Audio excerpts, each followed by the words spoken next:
અમૂલની ચૂંટણીને લઈને રાજકારણમાં ગરમાવો આવી ગયો છે। ભાજપના 3 સભ્યોએ પક્ષ વિરુદ્ધ જઈ ચૂંટણીમાં ઉમેદવારી કરી છે। ભાજપે 3 બળવાખોરોને કર્યા છે પદ અને પ્રાથમિક સભ્યપદેથી બરતરફ। આણંદ બ્લોકમાં 2 ભાજપના હોદ્દેદારોએ કરી ઉમેદવારી। ખાંધલીના ભરત સોલંકી અને અડાસના પિયુષ રાજને ભાજપમાંથી બરતરફ કરાયા। સિહોલના રશ્મિ જાદવને પણ ભાજપમાંથી કરાયા બરતરફ। ખેડા જિલ્લા દૂધ ઉત્પાદક સંઘ લિમિટેડને 10 સપ્ટેમ્બરે છે ચૂંટણી। પક્ષના હોદ્દા પર હોવા છતાં પક્ષના મેન્ડેટની અવગણના કરતા ભાજપે કર્યા હોદ્દા પરથી દૂર। જેતપુર નગરપાલિકાના ભાજપના પૂર્વ સદસ્યના મકાનનું તંત્ર દ્વારા ડિમોલિશન। નગરપાલિકામાં ભાજપના પૂર્વ સદસ્ય કવિબેન સાંજવાના ગેરકાયદેસર મકાનનું ડિમોલિશન। કવિબેનના પત્ની સામંતભાઈ સાજવા પણ નગરપાલિકામાં અપક્ષ સદસ્ય રહી ચૂક્યા છે। સરકારી જમીન પર દબાણની યાદીમાં આવતા ડિમોલિશન કામગીરી હાથ ધરાઈ। મામલતદારની તેમજ નગરપાલિકાની ટીમ દ્વારા ચુસ્ત પોલીસ બંદોબસ્ત સાથે ડિમોલિશનની કામગીરી હાથ ધરાઈ। રાજકોટના રીમડા ખાતે આગામી 5 સપ્ટેમ્બરે અનિરુદ્ધસિંહ જાડેજા સમર્થનમાં યોજાશે શક્તિ પ્રદર્શન। સિંધાવદર પ્રતિનિધિ અને ક્ષત્રિય આગેવાન અજયસિંહ જાડેજાનું નિવેદન।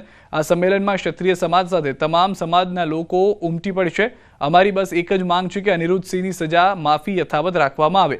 હાઈકોર્ટ જે નિર્ણય કર્યો છે તે જે સમયને ધ્યાનમાં રાખીને કર્યો છે, પણ હવે સરકાર સજા માફી કરે। હાઈકોર્ટ દ્વારા જે સજાનો હુકમ કરવામાં આવ્યો છે, પાકું સરેન્ડર કરવાનો જે આદેશ કરવામાં આવ્યો છે, તો ક્ષત્રિય સમાજ અને અન્ય સમાજ, પાટીદાર સમાજ, તમામે વધારે વર્ગના લોકો રીબડા 5 તારીખે ભેગા અમે થવાના છીએ અને એક સરકારને રજૂઆત કરશું કે જે સજા માફીનો નિર્ણય હતો એ યથાવત રાખવામાં આવે। અમદાવાદના મણિનગરમાં વિદ્યાર્થીની હત્યા અને ભુજના એજ્યુકેશન કેમ્પસ બનેલી ઘટનાનો એબીવીપી કરશે વિરોધ। શૈક્ષણિક સંકુલમાં વિદ્યાર્થીઓની સુરક્ષા માટે એબીવીપી મેદાને ઉતરશે। આવતીકાલથી દરેક જિલ્લામાં એબીવીપી કરશે વિરોધ।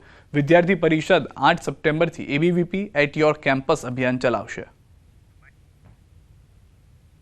કેમ્પસ સેફટી, આજે કેમ્પસ સેફટી માટે કેટલા પ્રયાસો થઈ રહ્યા છે એની ચર્ચા, એની વિચાર આપણે સૌએ કરવો પડશે। વિદ્યાર્થી પરિષદ, હું આપ સૌને આપના માધ્યમથી પણ વિદ્યાર્થીઓને જોડાવા માટે પણ આહ્વાન કરું છું।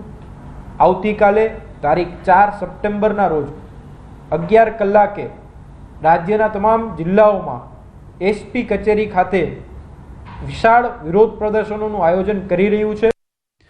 ભાજપના